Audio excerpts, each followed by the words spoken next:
in a career in the agency, whatever kind of agency it is.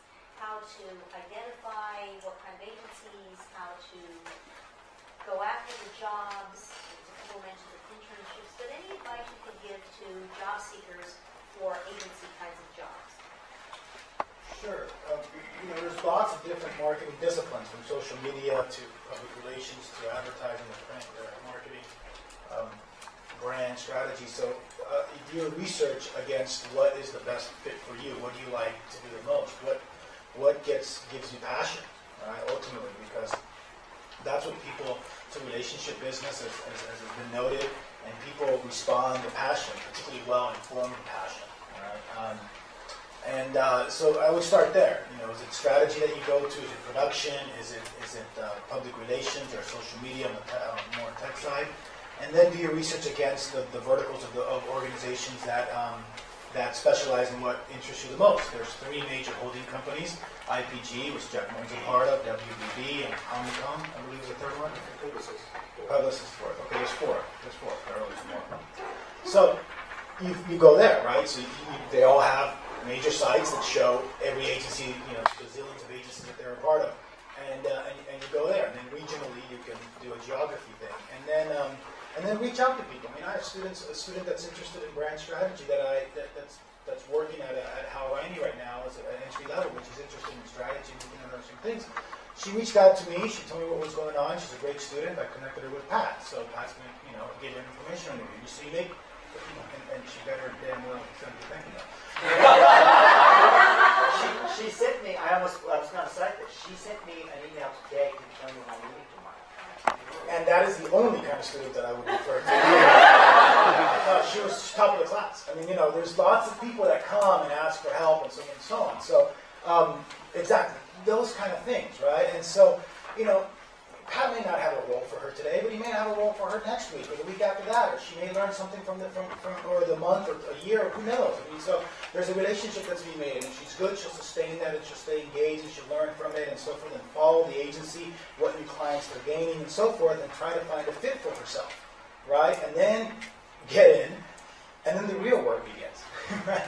Then the real thing begins. So that's the approach I would take. I mean, again, well-informed passion really won't guide you wrong. Is the way I would go. But, yeah. So. I think that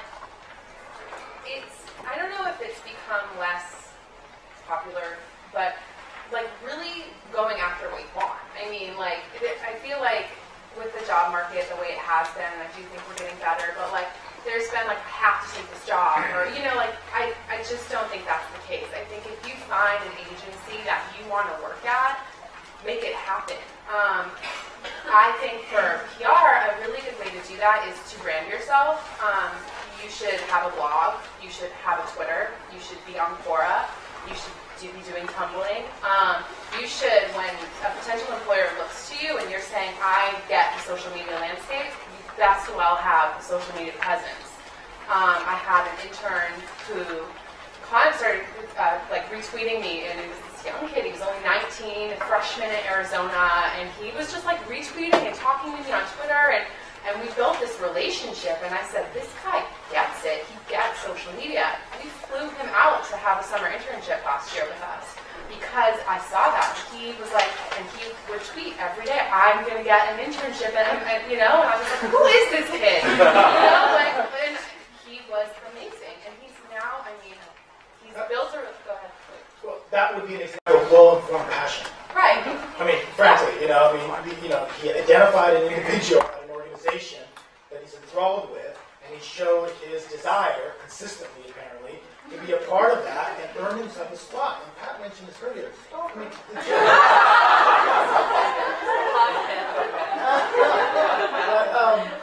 There is a line there.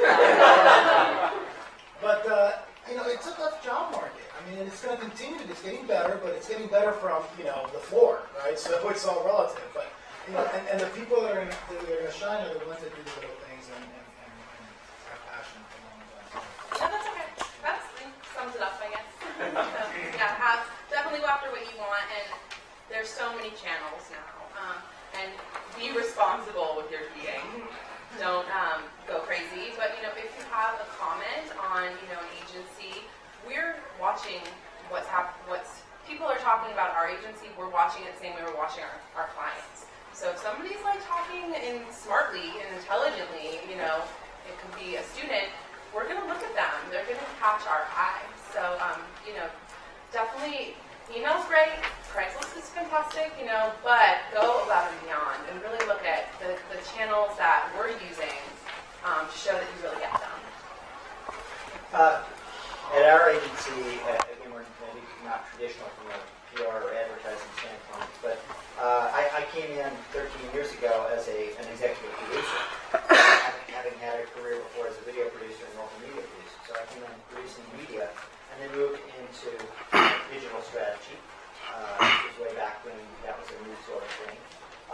And then from there, I was into creative, and I did writing, and I moved into account management and then into management. So I've worked in basically every different discipline within our agency. And a lot of people in our agency have worked in one or two or three of those different disciplines. So when we bring people in at a new higher level, it used to be back when we called ourselves a production agency. We hired them as a production assistant, and the path was pretty defined, and they grew themselves up to be producers. But anymore, we recognize the fact that a new hire coming in probably doesn't really know whether they want to be a producer or a creative director or a strategist or an account manager. And so we bring people in and expose them to a lot of those different things, and basically they can try one thing out, and maybe we sort of shift them and say, hey, we could really use you over here in account management for a while, and they try that out. So there's some movement through our agency that way. So, you know, I'm all for identify what it is you want and go for it. But, you know, I think about when I was getting out of school, I didn't know I wanted to run an agency, but I love it, right? So, as you face these critical decisions of, is this the right job? Is this the job? You know, you're not getting married, for heaven's sakes. Take a job, work your ass off. If it doesn't work out, just keep creating value. Keep learning. If you're not learning something every day at work, you're going to get bored. You're going to stop creating value for yourself, which means you're going to make yourself less marketable to that agency and any other agency. You stop creating value for your teammates around you. They notice. And you stop creating value for your clients. You've got to learn every day. Keep at it. So this kind of goes along with what everybody else has been saying, but I think that you need to take advantage of internships and definitely economic positions. There are so many different agencies out there, just different kind of companies that I didn't know what I wanted to do until I found this company. Who knows if I'll want to do this for the next 10 years, you know? So I think that just try it, see if you like it, and you can always move on. I managed the internship program at 50, and then also the one here for my specific groups, and I've seen interns really thrive, and I've also seen them realize that they don't want to do that. So you get something out of it either way, and once you do know you like it, just keep trying hard, keep adding your voice to everything that you do, and you'll be successful. Great. I think the networking is the game, because most jobs are not posted, and it's who you know. Taking advantage of the American Marketing Association is a really good thing as a job bank. There are job banks in a number of places.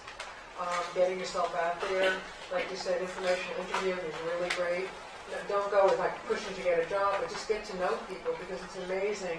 You make a good impression, people say, hey, I know someone who might need you, or I could use this. Be flexible, be open, and really, again, I think the old school, like really being courteous, stand out, and please don't write me emails that are like you're texting me. I think it's incredible. No, really, it's true, because, you know, in marketing, it's the impression. The thing that you leave behind are your emails, your reports, your slide decks, and you got to do it right, you know, and be open. And I don't know, maybe we're coming from a little different place, but I think it's really being flexible. You don't really know, and if you go into an organization, let them lead you and find a mentor inside the organization as well as outside of the organization to help you, because that's how you can find out about things. Sometimes I think if people come in with a lot of, I'm only going to do this, and, you know, well, there's the door, you know, particularly if you're going entry level. Just be open to learning, be open to really giving your ideas in a good way, and be open to a lot of feedback. Yeah, I think 25 years ago, when I was early in my career, I'm trying to remember where I read it. It might have been in What Color Is Your Parachute, but one of the most powerful phrases that you will use over the next few years is, "I need your advice." Right? That is, it opens, it sets the context for a conversation with somebody that solicits, that says, "I respect you. You could probably give me some ideas on this, and I'm here to listen." And it's powerful.